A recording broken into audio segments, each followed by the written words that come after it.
Merhaba Başak Burçları ve yükselen burcu Başak olanlar. Evet arkadaşlar 2025 burç yorumlarıyla karşınızdayım. Gerçekten dolu dolu heyecanlı bir yıl bizi bekliyor. Ama sizin için biraz daha negatif etkiler de barındırıyor. Bunu da altını çizmek istiyorum.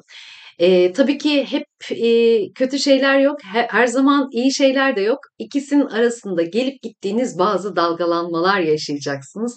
Biraz yönünüzü bulabilmek için kaderci davranmak zorunda kalacağınızın da altını çizmek isterim arkadaşlar.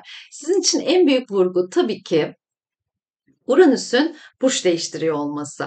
Çünkü Jüpiter İkizler Burcu'nda ilerliyordu 2024'te. 2025'in ilk 6 ayında da hala da İkizler Burcu'nda seyahatine devam edecek. Ve burada 10. ev konularınız yani kariyer, iş, statü dediğimiz konularda bilgili ve donanımlı olduğunuz bir konuda uzman yapacak sizi. Tabii ki Uranüs de İkizler Burcu'na geçecek. Yaklaşık 7 Temmuz'da geçiş yapacak arkadaşlar. Bu saatten sonra 10. evinizde bir parlama şansı yakalayacaksınız. Artık bilgili ve donanımlı olduğunuz konuda sizi uzmanlaştıracak.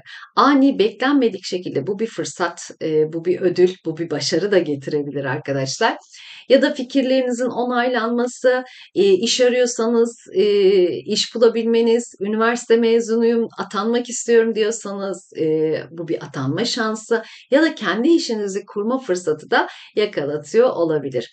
Yani var olan işlerimizde belki de bize hizmet etmeyen, bizim için boş çaba haline gelmiş olan bir işin sonlanması, yeni bir iş fırsatının da doğması anlamına gelecek arkadaşlar.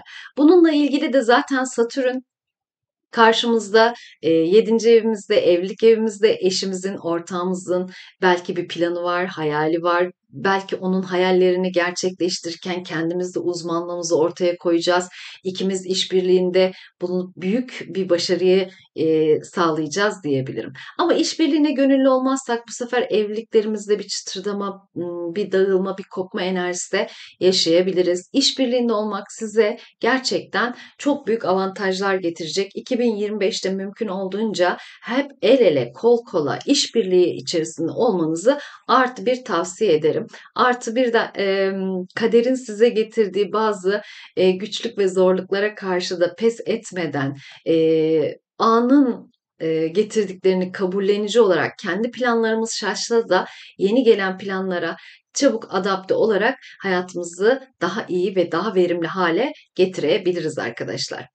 Tabii ki bir ortağımızın projesi var. Bize ısrarla diyor ki şu işi yapalım. Bu iş bizim için çok değerli olacak. Bu iş bizim için parlamamıza vesile olacak. Bu işi kapatalım, şuna çevirelim deyip böyle kendimizi onun ellerine teslim ediyormuşuz gibi hissedeceğimiz bir zaman dilimi.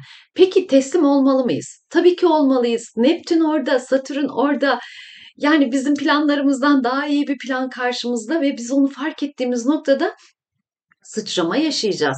Evliliğimizde belki de başarıyı, mutluluğu yakalayacağız. Onun hayalini gerçekleştiriyor gibi görünse de dışarıdan bakıldığında aslında kendiniz için çok büyük bir yatırım yapmış olacaksınız. Bunu fark etmenizi tavsiye ederim. Çünkü o işi başladığında sizin bilginize ve donanımınıza da karşı tarafın ihtiyacı var.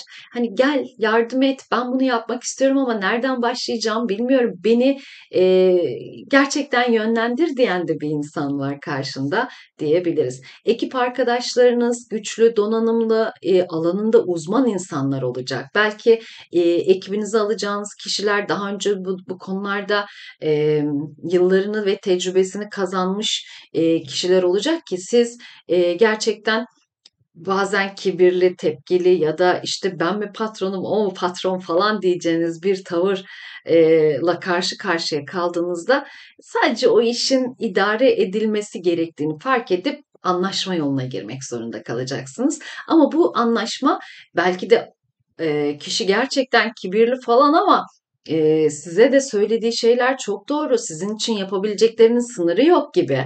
O yüzden biraz böyle onlarla işbirliğinde olmak hayrınıza da olur diyorum.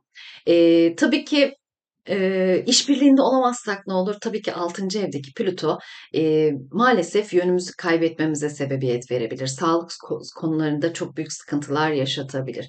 Özellikle bacak bölgemiz, dolaşım sistemimiz gibi yerlerden bize problemler yaratabilir. Kronik rahatsızlıklar, özellikle diz ağrıları, eklem romatizması gibi tarz şeylerimizi tetikleyebilir. Aktif çalışmamızı isteyen bir gökyüzü varken biz evde oturup pasif şekilde hareket edersek maalesef vücutumuz o hareketi yakalayamadığı için zihnimiz de sürekli kendi bedenimizi düşündüğümüzden dolayı maalesef sorunlarımız, sıkıntılarımızı artırma eğilimine geçebilir arkadaşlar. Buranın bir altını çizmek istiyorum. Burası bizim için çok önemli çünkü. Diğer yandan evlilik ve ortaklıklarımız için konuşmak gerekirse, hayatımızda var olan bir insanın artık evlilik yolunda adım atması anlamına gelebilir arkadaşlar. Yani uzun zamandır flört içindeyiz ama ilişkimizin ne yöne gittiği belli değil diyorsanız artık karşınızdaki kişiyle bir evlilik planı programı içerisine girebilirsiniz. Belki bu evliliği hızlıca yapmak zorunda da kalabilirsiniz. Satürn Balık burcunda karşınızda çok değerli ve kıymetli bir insan var. Bu zamana kadar nereye gittiği belli değildi ilişkinin ama şimdi artık evlilik için oldukça hazırda görünüyor diyebiliriz. 2025 sizin için evlilik yılı olabilir arkadaşlar. Ve pozitif de bir evlilik olacak. Kaderin getirdiği sağlam, güvenilir, sadık da bir insan olacak diyebilirim. Biraz hayalperest olabilir, o ayrı mesele ama hayallerin de siz onun hayallerini desteklediğinizde gerçekten o hayaller de ulaşılabilir hayaller. Bunun da farkına varmanızı tavsiye ederim. Eğer ki var olan ilişkilerimizde bazı sıkıntılar ve problemler yaşıyorsak bu dönemde artık ayrılma yoluna gidebilir. Ortaklığımızın veya evliliğimizin dağıldığını görebiliriz. Mümkün olduğunca kopmamamız gerektiğini unutmamalıyız. Karşımızda kaybettiğimiz kişi değerli bir insan. Sanki bu yılı da onunla beraber geçirmeye, biraz daha ilişkilerimizdeki problemlerin nedeninin içeriğini araştırıp kopmamaya özen göstermeliyiz. Çünkü pişman olma ihtimalimiz çok yüksek görünüyor arkadaşlar.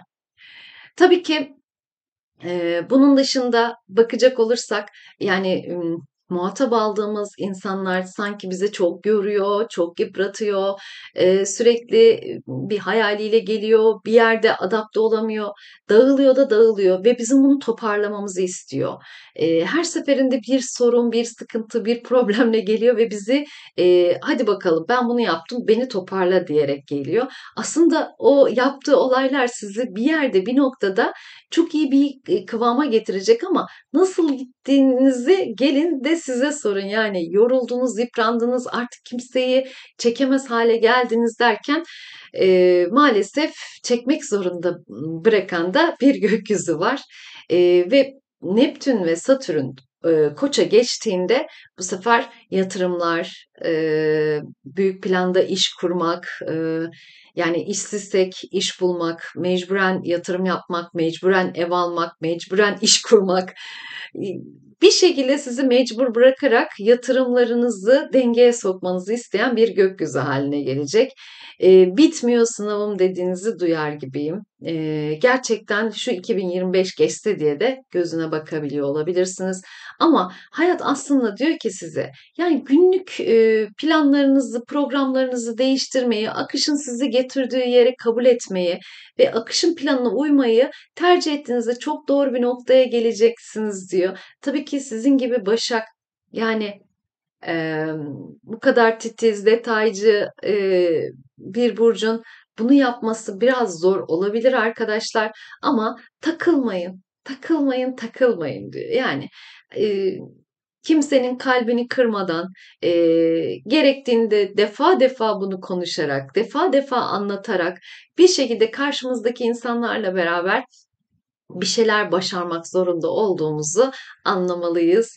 Eee Alınganlık yapmamalıyız. Karşı tarafın hayallerini desteklemeliyiz ve birlikte çok iyi yerlere geleceğimizi farkına varmalıyız. Eğer bunu başarabilirsek maddi, manevi çok büyük ödüller sizi bekliyor olacak. Yani Kurduğunuz şirket 7 yıl, 8 yıl, 9 yıl gerçekten başarı üstüne başarı kazanacak diyebilirim. Ne bileyim yaptığınız yatırım sizi şu an çok zorluyor veya imkansız gibi görünüyor olsa da bu yaptığınız yatırımın karşılığını ve ödülünü çok kısa sürede almaya başlayacaksınız. Müşteriler belki, sizi şu an çok yoruyor, yıpratıyor, işte, bir parça bir şey satana kadar "Akmen Kara'yı seçiyorum." diyeceksiniz ama sizden öyle bir memnun kalacak ki 3 kişi, 5 kişi, 10 kişi, 20 kişi birden getirecek. Yani zorlandığınız yerden geliyor sınavınız. Eğer o zorlukla baş etmeye gönüllü olursanız gerçekten iyi bir noktaya taşıyacak sizi. Zorlandığınız yer kırılma noktanız. O kırılma noktanızı çok sağlam tutmalısınız. Eleştirmek yerine şefkatli ve merhametli davranmanız gerektiğini de altını bir çizmek istiyorum arkadaşlar. Umarım en iyi şekilde değerlendirirsiniz. 2025 size mutluluk, başarı, sağlık ve huzur getirsin. Görüşmek üzere, hoşça kalın.